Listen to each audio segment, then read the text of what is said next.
ESPN Radio presents ESPN 1080.com Insider Show here from Orlando. I'm Eric Lopez, your 1080 Insider, alongside NBA Magic Lockout Insider Andrew Melnick, who is going to apply for WNBA final credentials. That's how desperate he is for hoops, right? No, not at all. Yes, I don't think I'll ever be that desperate. Aspirations no offense, have their limits. No offense, WNBA fans. No, well, there you go. That doesn't make sense. We also I think I'll go cover a pickup game instead. We're also joined the Jimmer Fredette All-Star Game was this past Thursday at Provo. Yeah, there's actually a big game going on today with LeBron James, Chris Paul, Kevin Durant, a bunch of guys. It's going to be on TV, or not on TV, but streaming live. But, I'll be watching football. What's that called, 5 games of one-on-one? And that probably more interesting. That voice was, of course, your MLB and Rays insider, Jason Collette, who will be breaking down the playoffs here in a few moments. Are you excited, Jason? You nervous? Both, and I'm going to be in the air, so I'm not even going to be able to watch it. I'm going to have to listen to it. Nothing says coverage of playoff baseball than Kalamazoo, Michigan, right? Hell yes, that's where I'm on my way to, is Kalamazoo, Michigan. So. And then we are joined by the man that will be returning punts for UCF or applying for in 2 weeks, Carson Ingle. Sure, might as well. I at least know to just, let the ball go. Just let it go. Are you sure? Just let it go. A lot of happy people on the air with the UCF and Florida State graduates. Absolutely, here. which we will get to later in the show. Thankfully we have the Rays. We do have the Rays. Coming up on the show, we will break down... No we there. Now that I have the Rays. We'll get into the FSU and UCF losses later in the show. We'll have Charlie Bernstein on in the second segment, talk a little NFL Week 3. Breaking it down, baby. Dun, dun, dun, dun. The Blaine Gabbert era is here in Jacksonville. He's already tweeting. He's excited about it. He should. Yeah, apparently he's excited about bacon. I don't know if why you follow him on Bacon's Twitter. involved, but Was he excited about? Bacon. Okay. I mean, what man is not excited about bacon? That's what what you I live for. I said to him, imagine if you had to pick between the two. Football All and right. bacon. Bacon. It's true. I think I'm with you. Our producer, by the way, David Buckman, Mr. UC, who's UCF's 0-2 and Buckman's not at the game. That's a fact. I think they should fire all their SIDs and hire David Buckman to be the SID and travel with the team, and that would solve the issue. But that's just I like that. Who else has been there for both losses? Jason Collette, everybody. So Buckman and Collette just go on the plane with George O'Leary, because you're not going to ask him what the injury to Godfrey like JD did and get scolded at it. There's no way I'm going to talk to him. Or you could just play all your games at home. Ooh. Yes, that's true. We're not Florida, unfortunately. Yes, we do leave this state or to play road games. Yeah. Florida went on the road yesterday. Kentucky? I didn't say they played a good team. I just said they went on the road. Anyway, Buckman, where can people now follow us on Twitter? You can follow us on Twitter at ESPN 1080 Insiders, and that's where all the content you guys put up. You'll be able to watch archive shows. You'll listen to archive shows, articles, everything. You name it. You can follow all of us on Twitter through that. You guys say it, it will be there. That's a good producer, ladies and gentlemen. Yes, it is. Very good. That's probably the nicest thing a Red Sox fan's going to tell a Yankee fan all day. I'm pretty over baseball now. Well, good thing we're going to talk about it first, right? Rays, of course, playing in the opening segment. They come in a game and a half back of the Boston Red Sox, who have a doubleheader at the Yankees. In fact, the first game of that doubleheader you can hear on 1190. I think it'll be in Spanish. But nonetheless, it's baseball, so you can hear the bat. It's the same language. So, Jason, your thoughts here as we got 4 games to go. Who wants this wild card? Yeah, nobody. It's a game of hot potato. I mean, we talked about this last week. The Orioles were the key to everything. The Rays absolutely needed the Orioles' help, and the Orioles have given them all of the help they could ever have wanted. And then the Rays dropped 3 of 4 to the Yankees in New York, and did it in the first game. Wade Davis lost. It did not look good. That's just a loss. The doubleheader was the painful one. I mean, the Rays were up in both of them. Lost both of them in the 8th inning with what I found to be very questionable bullpen management. I mean, I am a big Joe Madden supporter. I believe in everything he does. If I had a Manager of the Year vote, I would have taken it away from him, from how he handled that. Both of those 8 innings on Wednesday, they had to win one of those games, and they gave both of them to the Yankees. Especially that first game where Phil Hughes came lame with the injury, and the Yankees started some guy I never heard of. They started 7 pitchers. Most of the guys would have been pitching for Scranton in AAA. In fact, most of them did pitch for Scranton this year. And it was just one of those things where it's a bullpen. You had better matchups. They brought in J.P. Howell, and as much as J.P. Howell's given the organization throughout the years, J.P. Howell does not belong in any high-leverage situation anymore. He just can't do it. So in that situation, they forced, bring in with Cano. You have Joel Peralta. Yeah, sure, he's your quote-unquote closer, but Joel Peralta is one of the best pitchers in baseball against left-handed batters, even though he's right-handed. His OPS against left-handed batters is .450. That's his OPS, not his slugging percentage, not his on-base. That's combined. I mean, he's really neutralizes lefties. They left him on the bench. Game 2, they bring in Brandon Gomes to bring in Jorge Posada, who is a very good hitter against right-handed pitchers. He can't hit any lefties anymore. They brought him in instead of Joel Peralta, and there you have it again. So, but they ended up winning Thursday night. They blew the game Friday night. Brandon Morrow was just completely dominant. And then yesterday came back and beat Ricky Romero, who has also owned the Rays pretty much every time out. So that was a good way to rescue that. Sets up nice today with Wakefield and Lackey pitching both games of the doubleheader for the Red Sox. Right, Andrew? You're just like you wanted it set up, Wakefield and Lackey. Well, I've sworn off John Lackey, so I'll be missing the nightcap, and I'm going to go ahead and swear off Tim Wakefield, too. John Lackey or Bacon? Wow. How is that even a choice? I'm taking Bacon to pitch, never mind just which I like better. That's what I was hoping Before we focus more on today and the rest of the Thursday night, that was a significant game. Matt Moore, top prospect number 1, who we had on this show. We were his first interview. July 24th. You and Andrew interviewed him. Electrifying stuff. 11 strikeouts in 5 innings as they dominated the Yankees in that game.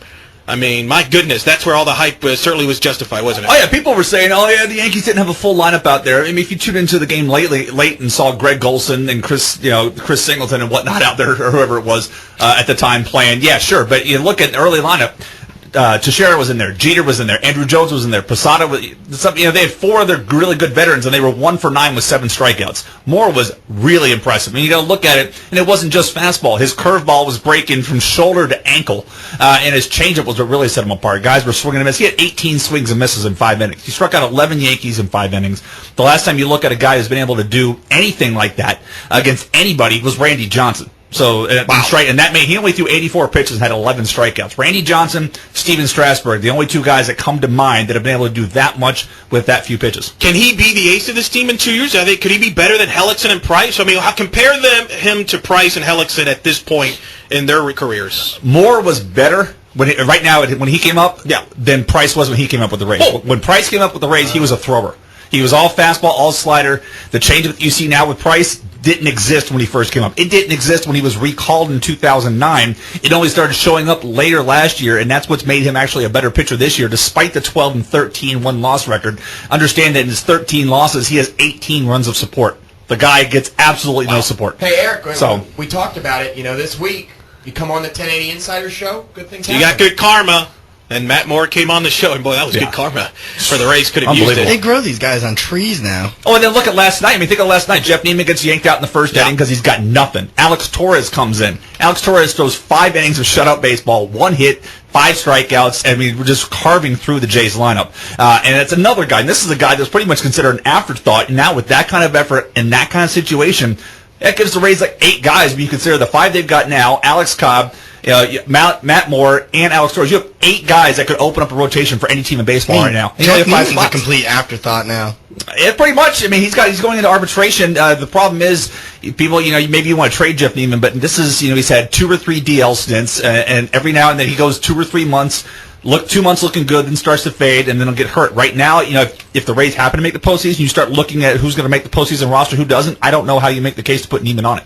Well, and we'll get into this more in the offseason once the Rays season does end, whenever that is. But Buster Olney even speculated earlier this week that the Royals are going to go after James Shields very hard and would give up some of the young hitters for Shields. Do you buy into that? And who can they get? If you're the Rays, who can you get from that Royal system? They need that kind of thing. If you look at the Rays and Royals, those are the top 2 minor league organizations in the American League. They are both loaded. Even with, let's consider first-year players in that. You've got Moustakas, you've got Hosmer. You've got those kind of things. If they wanted to do Shields for Hosmer, I'd do it right now. Yeah! I would do it right now. I would be extremely excited, but I don't think I would do it right now. I don't think the Royals are that. But then again, it might be dumb. Dayton Moore, hey, the guy he refused to trade Melky Cabrera, and he gave Jeff Franco an extension. Dayton Moore is not. He's got his moments.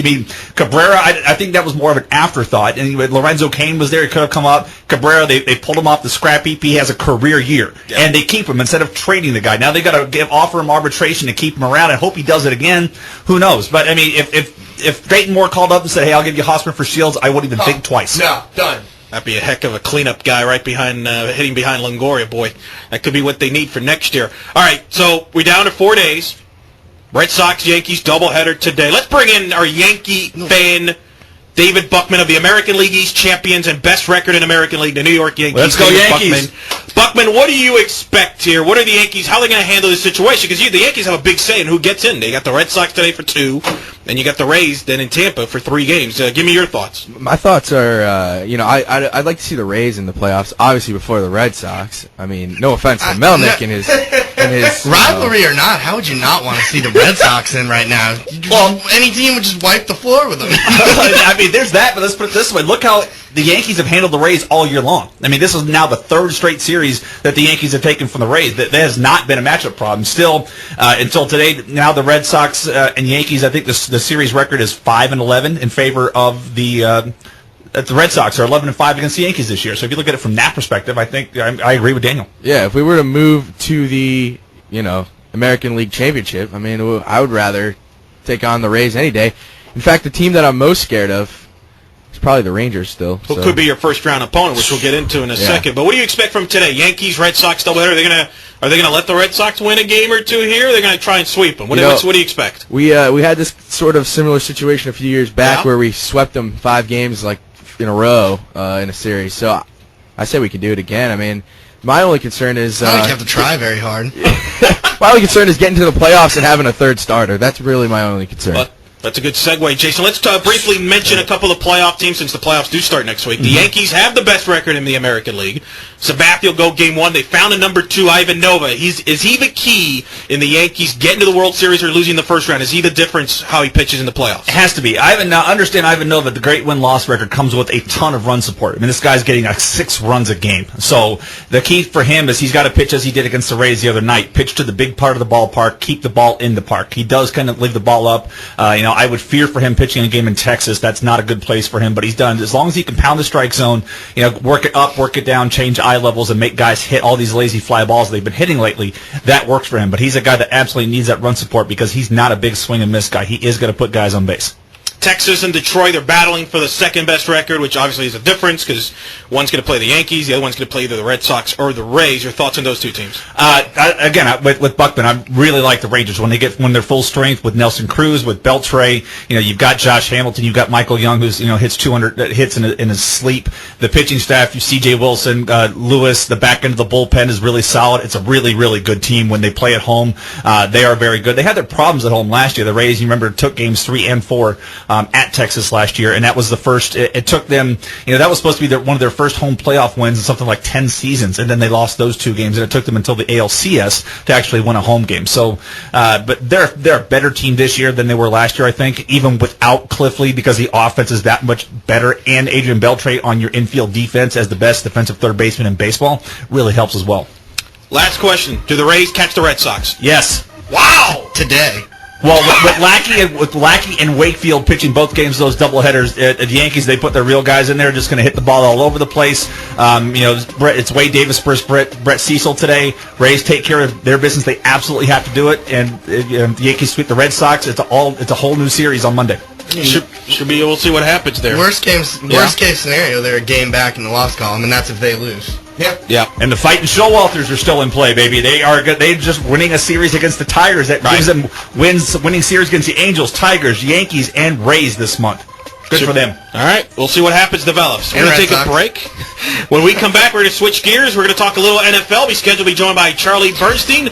Blaine Gabbert era is here, folks. And then here week 1. And then the Bucs and the Falcons, big showdown there. We'll talk about that and more. You're listening to ESPN1080.com Insider Show on ESPN 1080, The Team.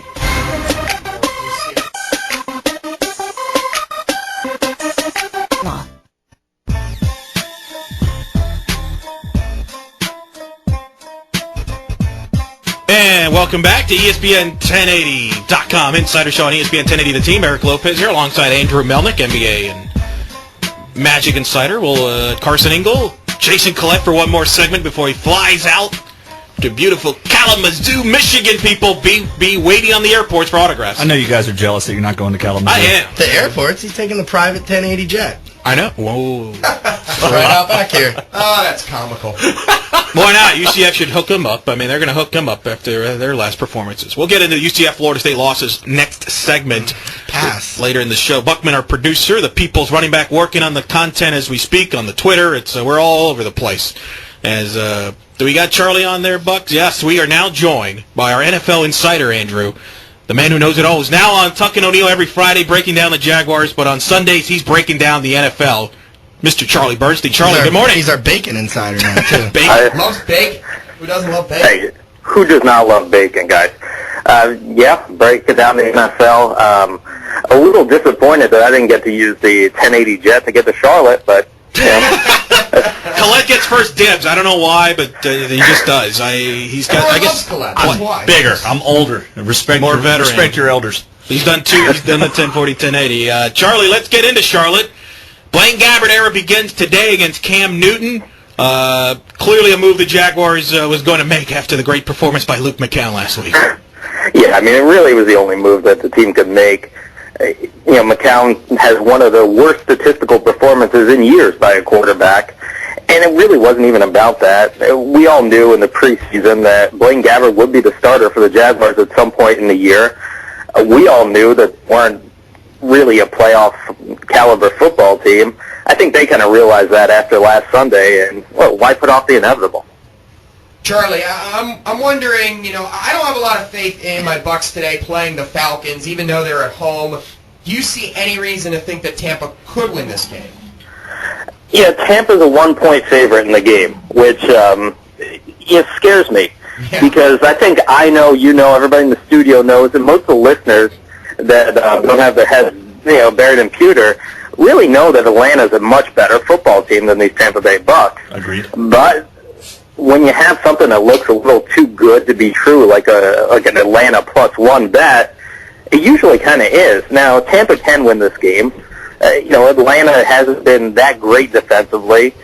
For Tampa to win this game, they're going to need, obviously, a huge game by Josh Freeman. LeGarrette Blount's going to have to go for 100, and Mike Williams is going to have to make some plays on the outside.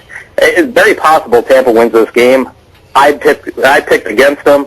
I don't see it happening, but would it shock me if they won a really close game? Well, they played Atlanta close twice last year, so probably not. Now, with me, we were talking earlier, this is Cowboys week because I'm the Redskins fan in the room. Every time the Redskins do this to me, start off 2-0 and pull me back in, they disappoint me. Convince me that they can go 3-0. Well, Tony Romo's hurt, no Miles Austin, Des Bryant's still banged up. This is a very winnable game for the Washington Redskins, but you're putting all your eggs in the Rex Grossman basket, and that's a basket I don't really appreciate to have.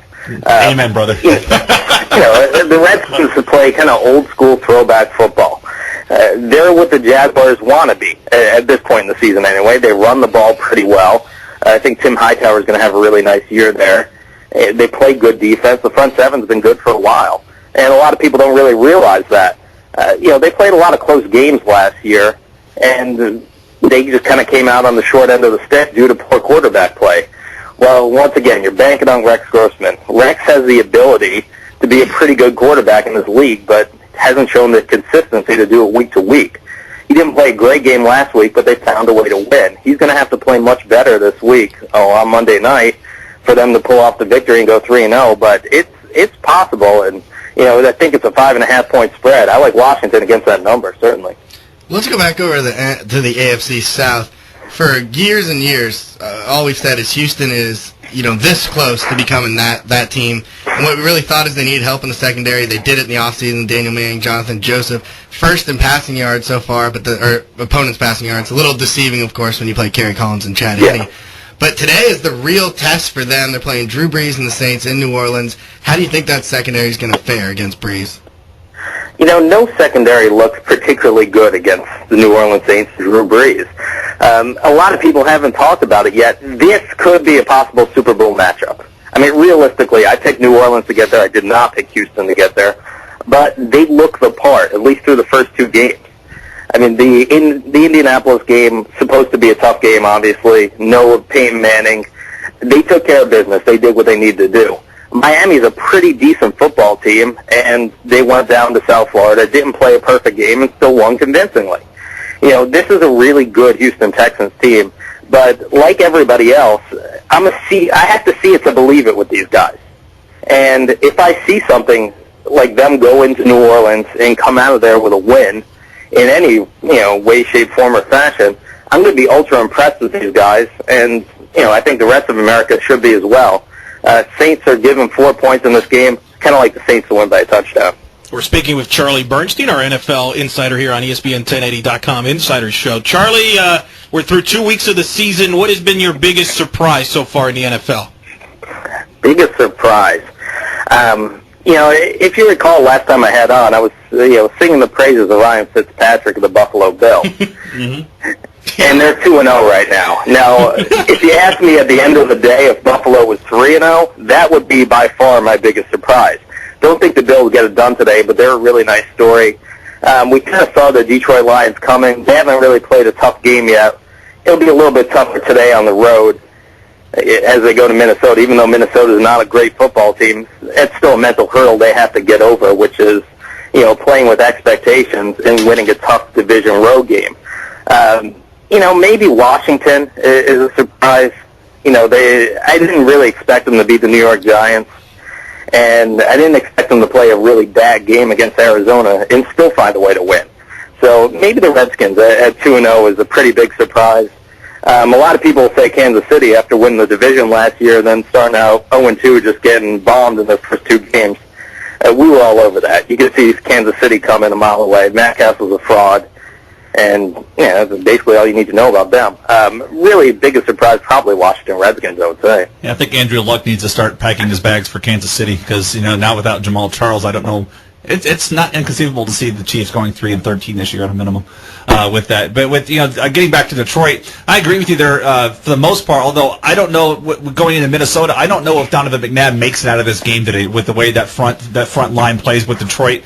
They're not going to put up another big monster number offensively as they've been doing the last 2 weeks. But for me that's the matchup to watch is the trenches in that game because that Detroit front seven is going to put a lot of pressure on McNabb. And you referred to it earlier. We know what McNabb does in the face of pressure these days, and it's not good. So to me, it's going to be an entertaining game to watch, and I think Detroit's going to take that one.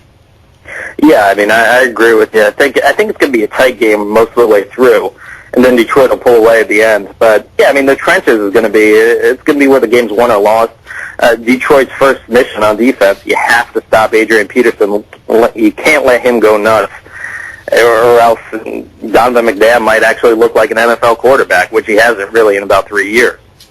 We touched on Blaine Gabbert there a little bit. Go into him a little bit more. What do you expect from him the rest of the year from what you saw in the preseason, a little bit, of course, last Sunday? I expect from him to make some really jaw-dropping throws because he has that ability. He really scan the field. He's got a good enough arm to make all the throws. And I expect him to make some horrible, horrible mistakes because that's what rookie quarterbacks do. There's going to be highlights. There's going to be lowlights. And Jacksonville's going to try to limit him somewhat. But the interesting tidbit of the week is Blaine Gabbert already has more reign in the offense than the 2 quarterbacks that preceded him, Luke McCown and David Garrard. Blaine Gabbert has the ability to audible. In 5 years as a starting quarterback, David Garrard was not allowed to audible at the line of scrimmage because he honestly couldn't do it. He couldn't check them into the right plays. Gabbert has that ability. Kind of tells you something about his smarts. Even not having an off-season program, just working out from day one at training camp. So I expect them to play really close to the vest this week like they normally do. And kind of the playbook, the offense is going to be opened up week by week. It can't be opened up too much because they still don't have that big-time receiver or anything close to that. But look for a lot of Gabbert to Mercedes Lewis this week and throughout the rest of the year. That's go ahead, Andrew. The Bears here have probably defended Aaron Rodgers and the Packers better than anyone else, at least in the 3 games last season. Can they do it again today? I think the Bears could play them very, very close today. It's funny, when you look at these 2 teams, you think, wow, the Green Bay Packers, Super Bowl champs, the Bears. I don't know anybody that was high on the Bears coming in this year, including myself. But, they play a great game against Atlanta week 1, blow them out. They were in that game in New Orleans till about halftime. This is a big, big game for them. Getting 4 points at home I think I like the Bears to stay really close in this game, and it really wouldn't shock me if they won it. Charlie, last question. I'm going to get a little change of pace because you're a UCF alum. You've covered UCF football in your other job. Sense the excitement there. Keep going. You need to do that for the rest of us, too. Just give me your thoughts. What's gone wrong with UCF in your opinion? Because we're going to talk about that more in the next segment. But give me your thoughts because I'm curious. I know you know this team pretty well inside out. What's your thoughts? What's happened to UCF football? Press clippings, first of all. After that win against Boston College, a 30-3 blowout victory, I think they might have kind of read their own press clippings a little bit and gotten a little too high on themselves. They go down to FIU, which was a pretty good team, but nowhere near the caliber football team as I think UCF is. And, you know, I don't want to bang on O'Leary like everyone else has, but I thought he got severely outcoached in that game. Having Josh Robinson return punts when he fumbles, at least one per game. Trying a 52-yard field goal when the kicker really is inconsistent outside of 30. The hesitation at the end of the game to really, get things going as you're calling run plays and still huddling up down 2 scores. I thought that was a coaching issue more than anything else. Friday night's loss, I really don't put that at all on George O'Leary. He made the change, put the, I can't remember the kid's name, the punt returner. J.J. Ward. Punt on the bounce. Yeah, Ward fields a punt on the bounce. You know not to do that. But he made the change. I mean, O'Leary isn't the guy fumbling that. They missed a field goal in that game. Jeff Godfrey is one thing I don't think really anybody's talking about, has been atrocious the last 2 weeks. He kind of gets a pass from the season he had last year. He really kind of rescued the year from Rob Calabrese before Calabrese got hurt, and he was kind of labeled a local hero, so to speak. He's still a 19-year-old guy and still trying to learn the quarterback position. He's just played 2 really, really horrible games the last 2 weeks. He's not particularly good on the zone read yet, and he's throwing the ball in the coverage and just making poor decisions. So I don't know if it's the right move to pull him early in the season, but I would have to think, if I'm George O'Leary, his leash has got to be a little bit short. Now, we'll see if they can turn it around. By the way, our producer is wearing a USC Trojan shirt today. It was the only thing clean.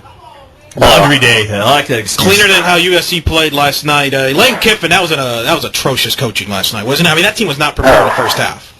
I was a Lane Kiffin guy, so to speak. I liked the hire initially because he does recruit and he gets good kids. But the guy is just a terrible in-game coach. I saw week 1, it really started to hit me against Minnesota.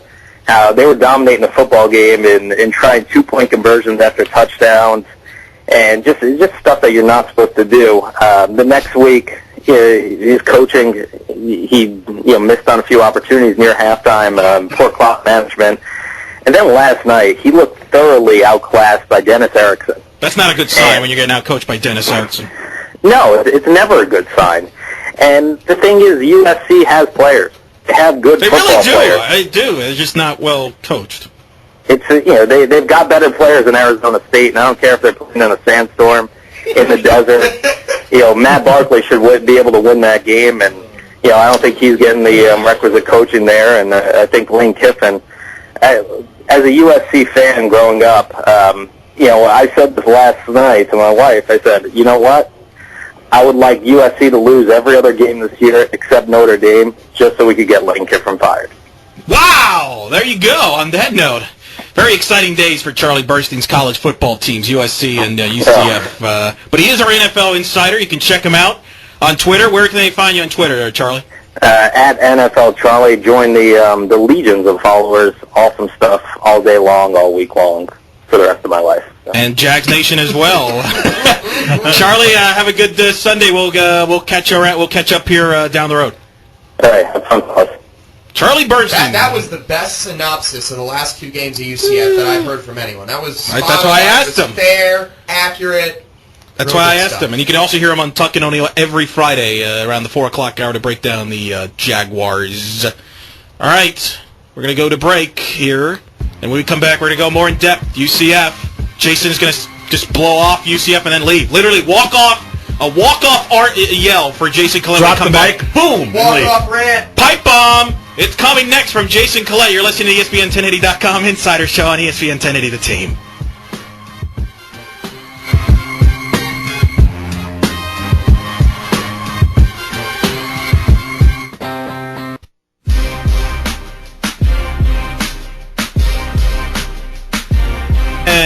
Welcome back to ESPN1080.com Insider Show. Eric Lopez here alongside Andrew Melnick, Jason Collette, and Carson Ingle. Buckman producing alongside Victor Anderson, the people's running back, as Jason calls him. We're going to talk here about we were going to talk about the Florida State and UCF losses. We were going to mention the Seminoles lost to Clemson first, but Andrew, the thought when we mentioned that, just decided to throw his cell phone into the trash. I was told that I was making the radio buzz. I don't want to mess up the show. So we're going to let Andrew calm down first and let Jason go off first because Jason's packed up, ready to go. Let's go, Collette. UCF losing their second straight, losing to BYU on Friday night, 24-17. Jason, go. Yeah, as Charlie said it. I mean, Charlie nailed it. The first game, the first loss, definitely on coaching. It was out coached, just for everything he outlined. And then Friday night's loss, that was players. That was execution. You looked at it. We talked about 2 weeks ago. Penalties were killing UCF. Well, they went from 10 penalties to 2 penalties in the BYU game. So coaching addressed that. Coaching can address fielding, punts that are bouncing all over the field. Can't address Jeff Godfrey throwing an easy interception right there, right when they're in the red zone, just trying to lob it over when he clearly should have tucked and run it. He had one-on-one matchup. If you can run over Luke Ketchley, you can run over anybody. Throw it away. Yeah, exactly. So there was some, that one's on the players to me. What I don't like is when you're reading the fan reactions. We know, Brendan Helwig, our good buddy, runs UCFsports.com. You go on there and read, people are mailing their season tickets back to the school. They are trying to give away season tickets. They're talking about going fishing, doing all of these other things instead of going to the Marshall game this weekend. It's like, folks, are you new to UCF? This is UCF football. They do this. He talked about, reading too many press clippings. I think FIU did that last week when they lost Louisiana Lafayette. This kind of thing happens. But again, conference play, they're still 0-0. They are still the defending Conference USA champs. They still have the talent. If you look at this, even from a non-biased point of view, you can make the argument UCF should be 4-0 right now. They're not. Big deal. You got conference play coming in. You're still the defending champs. You have Marshall coming in this week, who has not looked good, losing to Ohio, losing Virginia Tech. You can start off conference play 1-0. You people that are talking about staying home instead of coming to the games, just stay away. I mean, the program doesn't need you. If you want to get into the Big East, you want to get to the ACC, be a fan. Don't be a Fairweather fan, because you have this sense of entitlement for what? If you want to get to if you want to get into a BCS conference, act like a BCS fan. They don't walk away from their team when they lose 2 games like this. Roasted. Well done. You feel better? You feel I feel good. I've got my blood pressure going now, but I feel good. Now I'm ready to go to Kalamazoo. Enjoy the trip. All right, guys.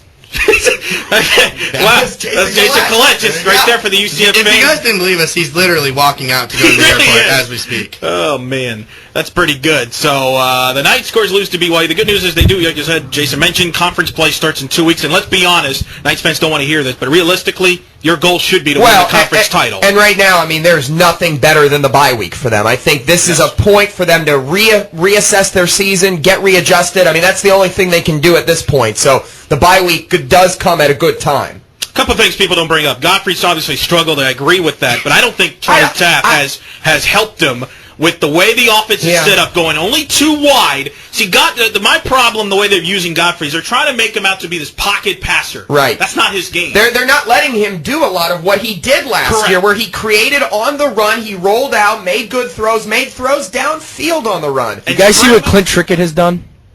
Passing the ball? Yeah. Just throwing that out there. Okay. We can get into that later with Andrew. We will. All right, we will. All right, but no spread offense for UCF, which they did a lot of 3-4 wide, which spreads the defense out, which gives Godfrey more space. That's my biggest issue with the offense. I don't think they're allowing him to do that, and I think he's been handcuffed. Yeah, I think Blake Bortles maybe fits. And the other thing with the offense is he hasn't had a running game get consistently behind him, and I think maybe that's part of the fault because we're running 3 running backs, and no one does get into that rhythm throughout the course of the game. Exactly. What happened to that spread out offense with the zone read all the time they were running so successfully last year? Where is that?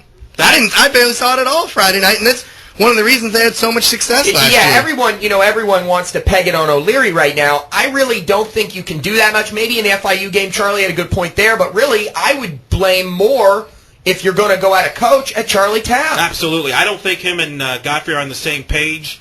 I think they have to open it up, spread it out with Godfrey. Godfrey gives you your best chance. I know a lot of people were excited what they saw from Blake Bortles on Saturday. He's got a pretty good arm. He does, but I got to tell you, if you're Conference USA, you're hoping you want Blake Bortles in the game because he's easy to defend. Because Right. the offensive line, as troubles they have, you can just blitz him. Although That's why you got to spread things out. I thought that maybe Bortles should have stayed in that game, though. That particular time might have called for it. with Otherwise, the injury, maybe. I think Maybe. going forth, you win better with Godfrey, but in that situation, I think you're probably right on that. Another thing that nobody talks about, everybody praises the defense, how they played well, and that's true to some extent.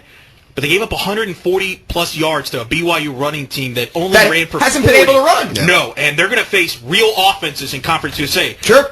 Better than FIU, better than at BYU. That's a concern going into conference play. SMU's got McDermott as the starter now for Padron. He's played well. Tearing it up. Houston, they don't play Houston next year. Kenny is still healthy for Tulsa. Tulsa's got a bad record. It's very misleading. He had a bad game yesterday, too. they played Boise State At and Boise, Oklahoma. They played at Oklahoma, hosted Yeah, Oklahoma sure. State, so it's very disregarded. You don't get much tougher start than that. So UCF's got some issues, but I think they got to spread it out, open it up offensively. That's Gottfried's game. He's not going to succeed with two wide, and I think you're making it easy on the defense to defend UCF, to be honest. Yeah, no, I agree. I do think that the secondary's there. I mean, Robinson's still a constant in the secondary there. 2 picks, 2 deflected picks that he got on Friday night. But it's going to be interesting. I mean, the way that they rebound from this and the way they come out from Marshall, I think, tells us how the conference slate's going to go. If they come out strong, if they blow Marshall away, then you're looking at a team that could possibly compete for the conference championship. If it's close or they lose the game to Marshall,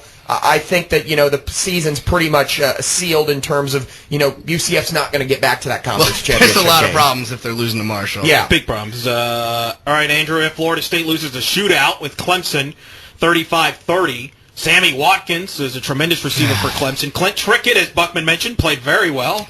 But still, you're without your starting quarterback. You're without 3 of your receivers. You're without your top DB. I mean, FSU was kind of against it. Xavier and Rhodes still, went down in and the yet game. had a chance to win, but unfortunately the defense, which has been the bright spot all year, had a rough day. Yeah, it was tough. They played a little better in the second half. The line started coming to play. I don't know where they were in the first half after they've looked so great to start the year. Obviously, losing Greg Reed against a spread team, not having him is terrible.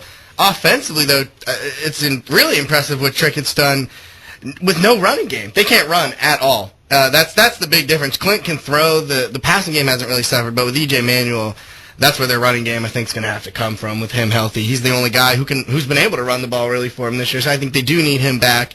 And that offensive line is just a mess right now. They've actually pass protected okay, despite that last play and the sack there. They've pass protected okay, but they can't run block at all.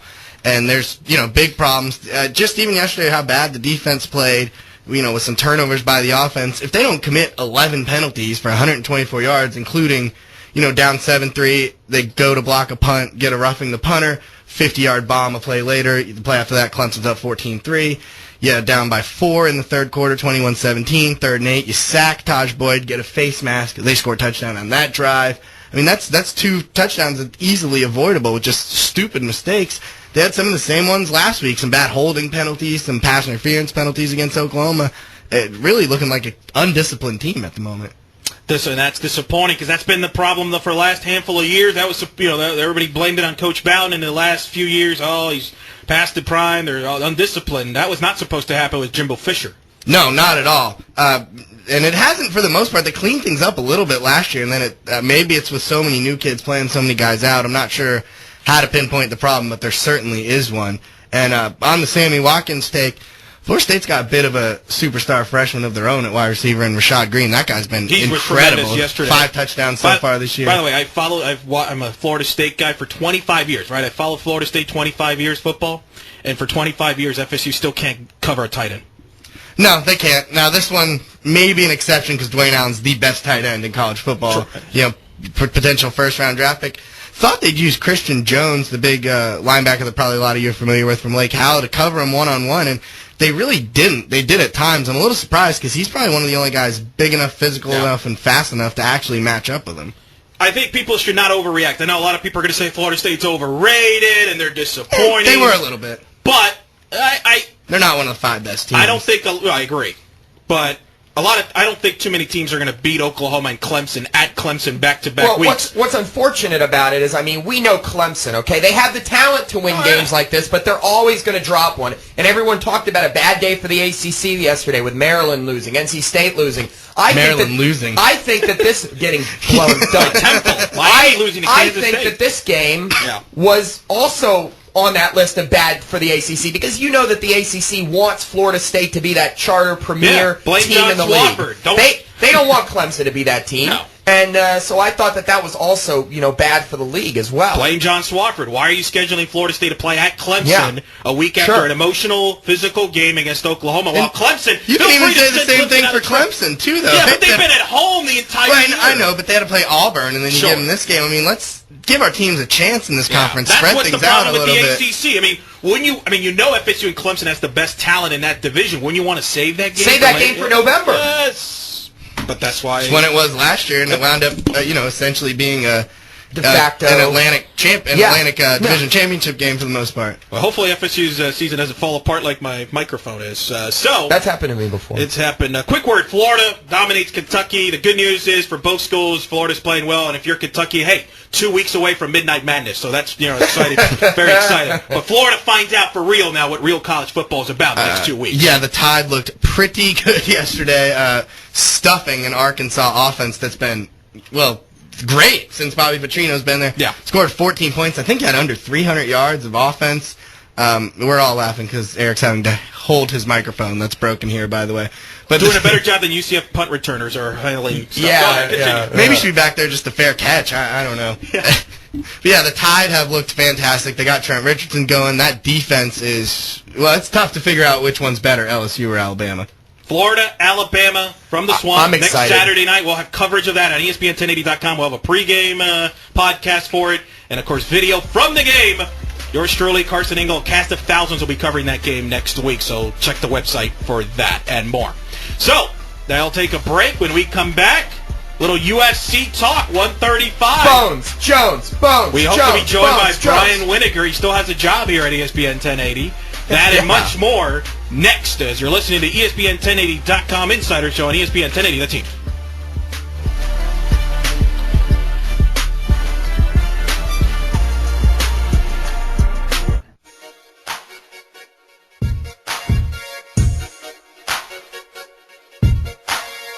ESPN1080.com Insider Show is back here on ESPN 1080, the team. Orlando.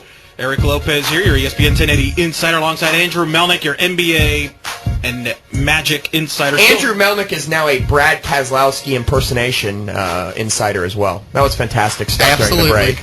Beautiful. They got Carson Ingle there. That was the voice you heard. David Buckman producing. On the phone, we've got our MMA Insider, UFC 135 from Denver last night. And the man that predicted it guaranteed a John Jones win over Quentin Jackson put his career on the line. He said he would quit 1080 if the Jones lost. He does not have to worry about that anymore because he won. Brian Wininger, the part of Round 3 podcast you can hear every week on ESPN1080.com and on YouTube, joins us now. Brian, good morning, and your thoughts on the main event? What's up, guys? I'm glad I'm still here. I'm not going to lie, though. Every single time Rampage threw a right hand, I was holding my breath. But no, what a fight. John Jones comes out doing, a Spider-Man impression for about 15 seconds, and then, comes out and just picks Rampage apart. I've never seen Rampage so timid in a fight before. Absolutely, you're right. It seemed like he came out first round, kind of felt him out, whatever, but Rampage could never find his range. John Jones was coming in with an 11.5-inch reach advantage, and, it showed, and